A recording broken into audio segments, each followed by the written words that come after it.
Today's topic, I want to discuss in detail what is a 770 account, and more importantly, when should a 770 account be utilized for an individual retirement accumulation situation or retirement supplement situation, and then also when is it not necessary or where it could really blow up in someone's face. So I want to really dissect the pros and cons. Understand that I'm going to be non-biased towards this type of account. This is a type of strategy that I leverage towards my own retirement planning, but that does not mean that this is going to be successful for your guys' retirement planning. It really just depends if you fall into, a specific category, if you have a specific length of time before you're going to retire, and then what are the benefits. So I'm going to also show you how we design plans and how we could create more successful 770 plans, or different things for you guys to be aware of on what makes a really good a cash accumulation 7702 plan or 770 plan, as opposed to something that you're just paying for a type of cost or a charge or an insurance related charge in there. So when viewing this, please have an open mind. Sometimes these things work really well. And what I've seen majority of times is individuals will call into the agency, call into the office, and they're trying to be set up on these types of plans, and there just simply is not going to work. They either want to retire too soon, they're not allowing these accounts to accumulate as long as they should be, and there's some risks involved where they would be better off just going with a more traditional retirement plan, such as like a Roth IRA or just a traditional 401k. So I want to make sure to get that up front in the beginning, because the things I'm going to talk about are definitely good things about this, but understand that there are very common traps with this. So just always be wary and always be mindful, and hopefully this could help further educate you on the topic. So this is just a type of marketing name first and foremost. 770 account or 770 account. What it's basing it off of is you have a lot of insurance agents that what they're doing is they're honing in on Internal Revenue Code 7702 regarding the different tax benefits within a permanent life insurance policy. And when structured the proper way, which is really important to understand because you have to structure it the proper way, there's a way that you could leverage max cash value within that plan. And this cash value could be utilized as a retirement supplement for your later years when you're looking to retire, whether that's before age 59 and a half or after age 59 and a half. There's different things that you could do to make contributions into these types of plans when they're structured properly, maximize out the cash value, and the ultimate results when done properly is you could accumulate those dollars. Those dollars could accumulate tax-free. You could pull those monies out tax-free, so you could receive tax-free income. And then the third level of importance will also be a tax-free death benefit. So these are the benefits of this type of plan. And I'm going to show you exactly what I mean by like how a traditional permanent life insurance policy works, then what typical advisors do or typical agents do to max fund a cash value plan, and then what we do differently in our office to try to make sure that we're squeezing out even more leverage, and why we've been very successful on a national basis of offering these types of plans only when the situation works for that individual. So typically whenever somebody's looking to utilize dollars to save for retirement, they're known as in their accumulation phase. They're trying to accumulate their dollars as much as possible. If they went and someone took $1,000 a month and was throwing it underneath their mattress, and they're doing that, they're placing away $12,000 a year for 10 years, they understand when they look underneath their mattress they'll have $120,000 that's sitting there. So that's a type of savings component. Well, rather than just randomly throwing dollars under your mattress or throwing into your savings account, what you lose to is something known as inflationary risk and purchasing power risk, and different things that is essentially an invisible negative or invisible pressure that's going against those types of savings accounts. So rather than just say, okay, I'm just going to hoard my dollars, never receive an additional gain on those monies, never receive a loss on those monies, I just want to be able to touch it and feel it and never have any sorts of increases, that could end up hurting that person later on. So this is where when someone's in their accumulation phase, they like to place their dollars into something and also get a rate of return linked to that type of account. So you think about this, and it's in the form of a bucket. When someone's trying to set up like a retirement account or an accumulation related account, they want to put contributions into a type of bucket, and then they want to also make sure that they have a rate of return associated with that bucket, so that it allows the combination of what they're placing in there and the rate of return to beat out that power of inflation, to get a good growth on that account, on that bucket, and then ultimately be able to have a nice large bucket by the time they retire, so that they could take out more and more and more dollars and not have that fear of outliving their monies. And this is where the accumulation or accumulation strategies come into play, because the most common type of accumulation product, or for retirement, would be an employer 401k account, which is just it's a type of retirement account that's established through an employer. And what they're saying is, if you're working for a company, you could go and take a percentage of your salary, place it into a type of bucket like a 401k. Your contributions will grow this bucket, and then depending upon what your rate of return is that's tied to this bucket, will also increase this bucket. And this rate of return is very important, because when you're picking 401k options, what determines this rate of return side? And that has to do with your different funding options that you could choose. So these are your different mutual funds, stocks, bonds, ETFs, whatever your array of options are available. As long as these come back positive and you added dollars into that account, well, then your 401k is going to be larger than it was the previous day or the previous year. So why is that important when we're looking at a 770 account, and what are the mistakes or what are the flaws with traditional retirement plans? And then how can a 770 account or 770 account really be beneficial for that individual situation? So just after years of reviewing financial publications and different strategies and stuff, what we did, we figured out that with an accumulation stage, in order for an accumulation stage to be really successful, they have to really focus in on 4 main quadrants. And some advisors use this as the acronym of time. The first one stands for taxes. So if you go and you have your monies that are invested into an account, like a type of retirement account, does it make more sense for those monies to grow tax-free and pull those monies out tax-free, or to grow tax-deferred and be fully taxable in the back end? Because when we're looking at traditional 401k, I'm just going to use 401k account as this example, what happens is that's known as a pre-tax qualified retirement account. So just like the bucket, any contributions that are being placed into this bucket are getting a tax deduction, meaning that if somebody makes $100,000 in a given year, let's say they threw $5,000 into their 401k account for that year, and everything else being equal, their adjusted gross income at that year, at the end of that year, would be $95,000. They were pre-tax, they got that tax deduction up front, and therefore that $5,000 that's being placed in there on the contribution side, and whenever that rate of return comes back positive or negative, whatever that rate of return is that grows this bucket, that's going to grow tax deferred. And then when it comes time to retire, when they're in their 60s and they want to pull this money out, that's going to be fully taxable. So the government isn't just being nice and saying, okay, put your dollars into a 401k plan, get this tax deduction, everything's going to be rainbows and butterflies, you're going to have all this good growth, and we're never going to get a dollar back. There's an incentive to obviously get your tax deduction now, but their bottom line is to essentially fully tax you on those monies every time you take monies out of that account later on. So with a 770 account, what happens with those sorts of monies is you place them into those accounts when it's funded correctly.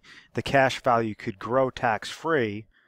Whatever's netted over from the contribution side grows tax-free, and therefore the rate of return also that's placed in there grows tax-free. So then when it comes time and you're pulling it out properly, when you want to retire, those are going to be 100% tax-free.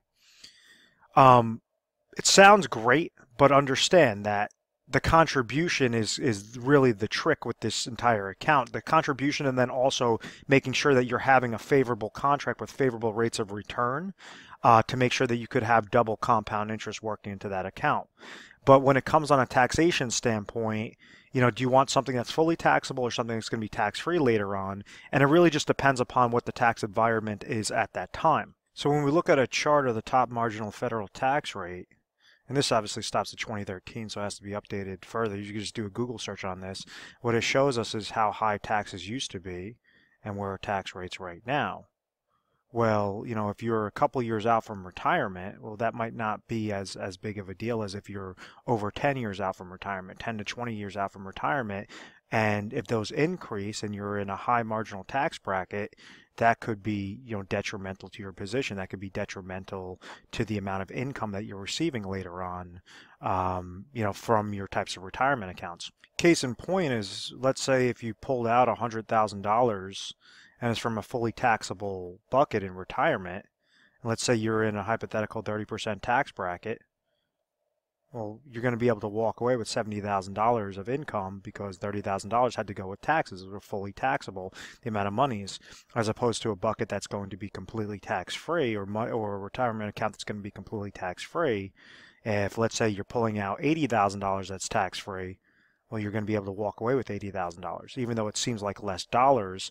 Because that taxation standpoint, how can you be most tax efficient during your accumulation strategy, meaning the dollars that are going into the dollars that are growing, and then when you're ready to pull those monies out, how do you utilize that most efficiently, most effectively on a type of accumulation and eventual distribution phase? The second aspect stands for I, which goes towards inflationary protection. So this is why it's important, why individuals tend to place their dollars in something that's linked to the stock market, is because they don't want to lose to inflationary risk or purchasing power risk. The way you could think of this is like a gallon of gas, 20 years ago was a lot cheaper than today. A house, a car, all these different things. You have different expenses that might be fixed, but majority of expenses are going to increase with the purchasing power risk and increase with inflation. And that's why, rather than just set aside a fixed dollar amount, hoping that that fixed dollar amount will just keep compounding or just keep accumulating, you want to make sure that you're effectively accumulating your dollars, you're contributing it into something, and making sure that that rate of return is at least beating out what the pace of inflation is. And the pace of inflation, rule of thumb, increases by about 2 to 4% in a given year. Some years you might not have any inflationary increase. You might have 4% the next year. So on average, rule of thumb is about 2 to 4%. So, that's a 401k can accomplish it, a traditional retirement account, a type of 770 account that could accomplish it. But understand that inflationary protection is a major player, especially when you have those 10, 20, 30 years out from retirement, or well into retirement, meaning that if you retire in the next 10, 15 years and then you're going to be living for another 20, 30 years beyond that, this is something that you want to have incorporated into your plan. The third important aspect is market losses. And how exactly can you try to restrict something known as your drawdown? And this is something that the world's most successful investors do, even when they're investing their monies in the market, and they're investing their monies in risk of saying that the markets could go up, the markets could go down. One of the things that these individuals or these institutions do really well is they try to protect their ass. They try to protect their backside to make sure that if the market's going down, that they have a really good risk-adjusted return, and that downward loss is not completely wiping out their accounts. And there's a term that I use a lot, and I said in retirement, whether that's in your accumulation or whether that's in your distribution phase, I said large downward market losses could hurt far worse than gains could help you. And what I mean by that is, somebody loses 10% in 1 year, it's going to take them 11% gain the next year just to get back to break even. If somebody loses, as an example, 50% in 1 year, it's going to take them 100% gain just to get back to break even. So these are the large losses that I'm talking about. Is basically you're going to need that much more of a gain if you experience a large loss. And like if you had $100,000 that's currently sitting in your 401k account, and let's say your account dropped 50% the first year, and then it increased 50% the second year, well, on paper, your average rate of return, a minus 50 and a plus 50, your average rate of return is going to be 0%.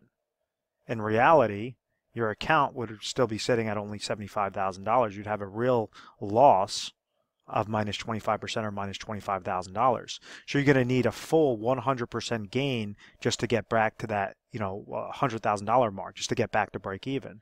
So that's why, market losses are something that's so crucial that a lot of individuals just try to, leave their money in the market. They don't really have a good strategy, and it ends up hurting them, especially when they're trying to near out for retirement. Case in point is like a 2001 or 2008 when you had large portfolios lost anywhere between minus 30%, minus 60% on average, and that was a big hiccup. If you increase that number to $1 million and this person takes a 40% hit that 1 year, that's $400,000. That is a lifestyle change, especially in retirement when they're nearing retirement.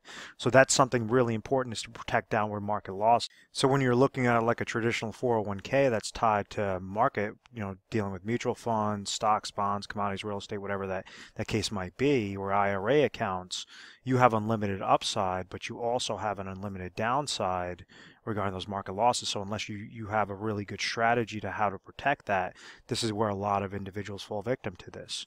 A 770 account, the ones that I like to leverage are something known as IUL-based plans.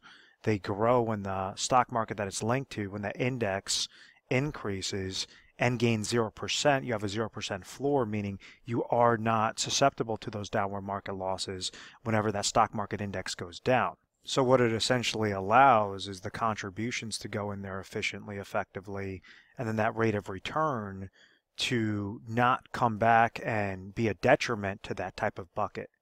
And like what I mean by that is if you take a given 401k in 2008, that this individual was placing dollars in there for years and years and years, was placing so many contributions. They got this side correct. It was this side, this rate of return, that could be positive or could be negative. And when that came back negative, even something as small as a 30% loss, that cut their portfolio in a third, and essentially hurt them with trying to plan out to how they properly retire. With these types of accounts, you have a positive contribution side when set up correctly, and then that rate of return side will either be 0%, meaning that negative is not going to hurt it, or it's going to be based upon whatever indexing strategy that is. And it's all specific towards carriers, towards companies, and all of that. So I'm going to get into that in a little bit later. So now it brings us to our fourth most important aspect, which are expenses. And I think this is probably the most important thing, because if a 770 account is more expensive than a traditional retirement account, why would you go into this type of product line? And this is something where agents and advisors, they get this part wrong time and time again, is what they try to do is always talk about these three main benefits, and then they steamroll whenever somebody asks them regarding the expenses. It's really important, if you are interested in a 770 account, or you're currently in the process of maybe getting set up, there's something that each agent could go and offer or show you, is something known as a cost of charges chart, where you could see to the decimal point what your current charges are currently, and then what they're going to be each and every year going forward.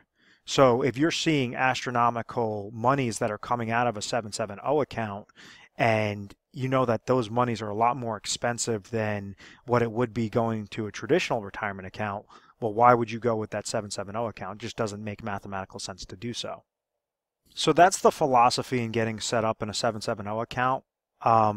My basic rules, or my basic formula on this is, as long as somebody is over 10 years out from retirement, as long as they have about 10 years worth of accumulation that they want to set up, that might be a nice sweet spot for them regarding the 770 account. When they're before that 10-year mark, that's when the 770 account is typically going to be more expensive than a traditional play, and that's why I would typically recommend a traditional play. So, please be mindful of that, and I'm going to show you, okay, how does a typical permanent life insurance policy work, and then what are advisors doing to maximize out the cash value component, get into a 770 account, and then what do we do to further expand on that cash value accumulation and further expand on the amount of leverage that you could utilize with that type of cash value as a viable retirement supplement later on. So this is how a typical life insurance policy works. You might have seen this with other videos. but I'm going to correlate this to the conversation, regarding the accumulation phase. Each life insurance policy has something known as a death benefit that's attached to it. So with traditional life insurance, what happens is an individual is paying a premium dollar, and God forbid if they pass away, then this death benefit is going to get paid out to the beneficiaries, usually in the form of a lump sum. So if someone's putting in $1,000 into a plan and they have a $500,000 death benefit, this person makes one payment and then passes away, well, $500,000 now has to come off the life insurance company's books and get paid out to the beneficiary. So that's a large loss for the life insurance company. Any time that they're in risk to have these large losses, it's going to increase something known as net amount at risk, NAR. So, and case in point is like this is showing the dollars go into the plan. Majority of the red section is known as the cost of insurance and other expenses. That has to get paid first to basically correlate to the death benefit to the net amount at risk, and whatever's left over is going to go into a type of savings account known as cash value. So this cash value is all the good things that I spoke about, in this video of saying, okay, you could have tax-free monies, you could have inflationary protection, no downward market losses, expenses, all these different things. Well, unfortunately, this is how majority of individuals or majority of agents, or should I say life insurance agents, set up plans. Because they understand that the larger this death benefit is, the higher the cost of insurance is, and the higher that their commission is going to be. And therefore, the cash value, yes, it is still growing with those different components, but it's not going to be favorable when you're comparing it on a retirement supplement standpoint. When you're comparing the apples to apples with like a 401k or a Roth account, that's not even going to compare with being a viable option. So you have other agents that they say, okay, well, we're going to set up a cash value maximization plan for clients. And what they do is they'll have that same dollar that goes in there, but instead of a $500,000 death benefit, they're going to reduce this down to a $100,000 death benefit. They're going to reduce this down to what the legal limits allow with the Internal Revenue Code 7702, 72E, and 101A that says that they could grow this money, this cash value, tax-free. They could pull this money out tax-free, and they could also leave a tax-free death benefit. When someone's looking to utilize a 770 account, the cash value is going to be the most important thing, and the death benefit is going to be the least important aspect. You're not trying to get put into this plan for a death benefit play. Death benefit should be the absolute least of your concerns. Yes, you have a death benefit that's sitting there. Yes, it's beneficial, but you should try to beat the hell out of this death benefit as much as possible because you want to try to hone in on this cash value as large as possible. So with the death benefit being reduced down to $100,000, what do we notice? Well, the cost of insurance and other expenses also were reduced by, about a fifth of the price of what it was with the $500,000 death benefit. And therefore, this $100,000 has less dollars go to the cost of insurance and expenses because the risk is less to the insurance company, and therefore more money is being netted as a contribution into that cash value. So all that happened was there was focus on that net amount at risk. So whenever we set up plans, and I say, okay, well, other agents, they'll go and they'll try to set up these types of plans, and they'll just figure out this death benefit side, tweak down the death benefit and call it a day. And you're still leaving a large portion towards cost of insurance and other expenses. So what we did was we really figured out, what is this net amount at risk? What is the actual risk to the insurance company? And how can we cherry pick specific carriers and specific strategies to further reduce this net amount at risk and further increase the amount of cash value that's growing within that plan while still staying in compliance with these internal revenue codes? Because be mindful that the reason why you can't drop down this death benefit to like $1 and put $1,000 in there is because this would be known as a modified endowment contract, and therefore you're going to lose out on all those tax benefits that I mentioned previously. So if you have too small of a death benefit and too large of a cash value, well then it's known as a modified endowment contract, and it works like a type of non-qualified retirement plan. So it's very important to strip down this death benefit to bare bones legal limits, and then also make sure that this cash value is correlating with it as well. So when we set up our plans, we want it looking something like this, where you're still putting in that $1,000, that's fine. The death benefit is still sitting at the lowest that it can be, but we have a different cost of insurance and other expenses that are associated with our plans. What exactly did we do? Well, we honed in on a lower net amount at risk. With cash value plans, it's really important to make sure that this death benefit and this cash value are as close to each other as possible. This is known as the cash value corridor. So as cash value is increasing, we want death benefit to increase with it. If cash value goes down, we want death benefit to go down with it. So we want to keep these quadrants or this correlation as close to each other as possible to make sure that you're paying the smallest amount of cost of insurance and other expenses and reduces the net amount of risk to the insurance company, and make sure that in return you're receiving the least amount of costs. So that's one aspect, is making sure that that death benefit is as low as possible. Then it's correlating. It has something known as a cash value corridor that increases when it goes up and decreases when it goes down, each and every day, each and every year during your accumulation phase. Now, the second aspect that also shows a significant difference is this lower net amount at risk. Is majority of carriers, 99% of carriers and contracts, they offer this death benefit in the form of a lump sum. So what this says is this person puts in $1,000 and they pass away, $100,000 has to now come off the insurance company's books in the form of a lump sum. So if we're using not $100,000, but let's just use a $300,000 example to help further explain this hypothetical situation. And let's say this person threw in $1,000, they have a $300,000 life insurance death benefit. Well, 99.9% of companies are with company A that says a lump sum. What we did is we found a company that has a patent pending design that pays this money out in the form of annuitization. And it's very sloppy handwriting, but understand that if they have $300,000 with company A and this person passes away, $300,000 now in that day has to get off of the company's books, off of insurance company A's books. With company B, what they're doing is they're saying, okay, we're going to not pay you $300,000 lump sum, but what we can do is pay you $10,000 per year for up to the next 30 years and make sure that, yes, you are still getting paid that death benefit. So what that does is it has a much lower net amount at risk with insurance company B, is because they're able to hold on to those dollars for a lot longer, able to invest those extra dollars that they don't have to take off of their books, invest that on the back end and make interest on interest on interest. Now, with somebody that's looking at this, you're saying, well, what the heck? I lost out on that death benefit. My beneficiaries aren't receiving that in a lump sum, which is exactly my point to say this is why the death benefit should be the absolute least of your concerns.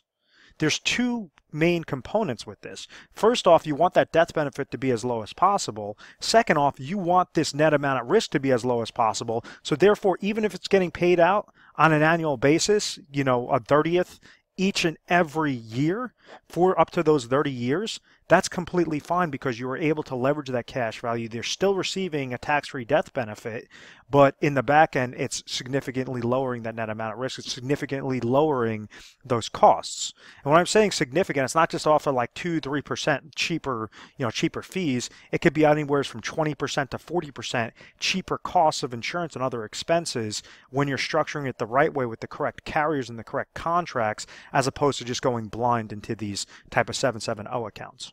So if we're going back to that bucket aspect, everything I just explained was to add on more dollars from the contribution side. Remember, there's two sides to this accumulation phase. You have contribution side and rate of return. So if we're doing everything correctly and you have the most amount of dollars contributions going in there, well, you can't just call it a day. You also have to make sure that this is maximized as well. It's maximized in a very safe, efficient manner, and this is where we still cherry pick the carriers. We'd only find the ones that give us that annuitization phase on the death benefit, but then we also find ones that have really high either cap rates or really good indexing strategies. One in particular that we like to deal with, it actually has an uncapped index and a 0% floor. So if you go into that index and let's say the index gains 15% that year, you're going to have a plus 15% into your cash value on top of the contributions that you're placing in there. If let's say the next year that index loses 40%, well, you're going to have a gain of 0% in there. So it's going up whenever that index goes up and gain 0% whenever that index goes down. The mistake that's made is individuals just go into this type of plan and they'll go into a plan with like really low cap. So they'll have like an S&P 500 with like a 10% cap and think that, okay, that's a good contract, as opposed to other ones that might have 17% caps or might be completely uncapped indexes that make this rate of return much more favorable and overall grow your bucket at a much higher exponential rate of return or an exponential growth than just falling victim to those lower cap limits. So that's the main takeaway, is to make sure that you're stripping down those costs as much as possible. And second off, you're also finding really good indexing strategies and really good growth potential in there so that everything makes mathematical sense. But once again, we want to make sure that we're checking the acronym of time whenever we're looking at a retirement situation. So let's say if, yes, okay, the 770 account is more tax favorable than a traditional account, the inflationary protection will run them at both the same rates of return to make sure that it's as close to an apples-to-apples correlation as possible. We're just letting them know that the 770 account is, you have that 0% floor, as opposed to the other account, which could go down when it's tied to market to downward market losses. But most importantly, the expenses. If someone's trying to leverage this and their account is too expensive, meaning that one aspect might be that they're uninsurable or they're highly rated, so therefore you have a higher cost of insurance in there and other expenses. Does it make more mathematical sense to go into a 770 account, or does it make sense not to just fully fund what you currently have through your employer? Another aspect is to do a blended strategy. And one of the things I didn't mention with like a typical 401k account is they offer something known as an employee match. So what that means is if someone's making $100,000 and maybe they might be offered like a 3% match on their 401k account. So what this says is if this person contributes 3% into their 401k, their employer is going to give them 3% as well. So if they make $100,000 and they threw $3,000 in there, ultimately the employer is going to match 3%. It's an incentive to stay at that company, an incentive to invest your dollars into retirement plans, and therefore $6,000 is going to go into that contribution. If you're offered a match, you should not completely walk away from that 401k. You should limit it down. So you should say, okay, if I'm looking to put 10% of my money away for retirement, and I understand the good things mathematically, it comes back really well with the 770 account, maybe I'll reduce my contributions to my 401k to 3% to at least get that matching money. And then the other 7% is going to go into, a 770 account, only if that 770 account comes back most favorable. So like if you're only like 5 to 10 years out from retirement, the 770 account, rule of thumb, might not make the most sense for you. If you're going, over 10 years, 10, 15, 20 years out from retirement, typically that's where you have a lot of really good compound growth potential in there. It allows us to strip away those costs as much as possible. And we show you to the decimal point what your expenses would be in this, what your expenses would be with your 401k account we do, or your employer sponsor plan or an IRA account, whatever that case might be.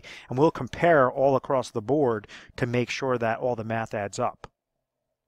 What we also do different is we have a calculator known as a Retire Sharp planning system where we get to depend upon the area that you're calling in from, depend upon your situation, your age, all of that. We get to receive back over 1,200 plus results.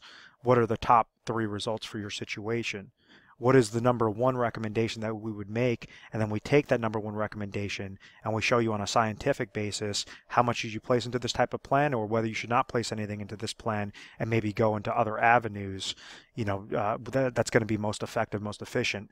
If you're in an accumulation stage, well, there's specific strategies to leverage in an accumulation phase to be most efficient. If you're nearing that road from retirement, well, then there's something known as a preservation and distribution phase that you want to make sure that you're not commingling a preservation and distribution phase with an accumulation phase. Each one serves their own purpose. Each one has a specific set of rules to make sure that they're more efficient than the other. So, depend upon what your situation is. That's exactly what we're going to try to educate you on and make it very specific. But this could be leveraged really well. I do it for my own monies based upon my age, based upon the amount of dollars I'm placing in there. Some people watching this video say, what about Roth IRA? Roth IRAs are good, or Roth 401ks are really, really good. The problem is if you phase out of a Roth IRA, if you make too much money, you cannot contribute into a Roth IRA. It's known as a phase-out provision. So you could be adding dollars into a Roth IRA, add dollars into a Roth IRA for a couple of years. All of a sudden, you have those aspirations. You're making more money. It puts you over that limit. Both you and your spouse go over that limit. Well, now you can't contribute any more dollars into a Roth IRA. So that's where that hiccup kind of comes into play. And that's why I didn't really focus the conversation on there. But we also show you comparisons if you want to see, Roth accounts or whatever that case might be. We want to make sure that we're as transparent as possible. And as long as the science, the math comes back, that's when we'll give you the recommendation. If it doesn't come back most favorable, we're going to tell you something else. We're going to tell you don't utilize this type of plan. So if you're interested in seeing if this would be beneficial for your exact specific situation, give our 1-800 number a call. 1-800-566-1002. We offer 24/7 customer service. You can give us a call mornings, nights, weekends, holidays, whatever the case may be. You're going to be speaking to an assistant, and then you just reference this video, and we'll make sure that a specialist will be either calling you back or be transferred directly to a specialist and go from there. I think a more efficient, more effective way to do that, to set up an appointment, would be by going through our website. And when doing so, you could type in retiresharp.com. You could click on the link within this video, and retiresharp.com and afossefinancial.com, they both go to the same place, but what you notice is a little icon pulls up on the right hand side, bottom right, and it allows you to book your strategy session. So you actually get to see our calendar, and then when you schedule your appointment, it's more locked in there, and then you just leave your little note, say, okay, I saw something on a 770 account, I'm interested. So we'll make sure that specialist gives you a call, at that specific point in time. And please understand that I also handle a bunch of the appointments myself. So if you're calling in and you want to speak to me directly, just ask to speak directly to Derek, or basically make that note on the digital calendar, and we'll make sure to to have me contact you directly and go from there. And I could explain more specifically to your situation what I've explained in this video and previous videos. But we're A+ rated on the Better Business Bureau. I believe it is because of our methodical process of education first through literature pieces, personalized videos, whatever that case might be. But I want to thank you for watching this video. Please feel free to subscribe to our YouTube channel, Retire Sharp, so you can have access to the most updated videos. Thanks so much, guys.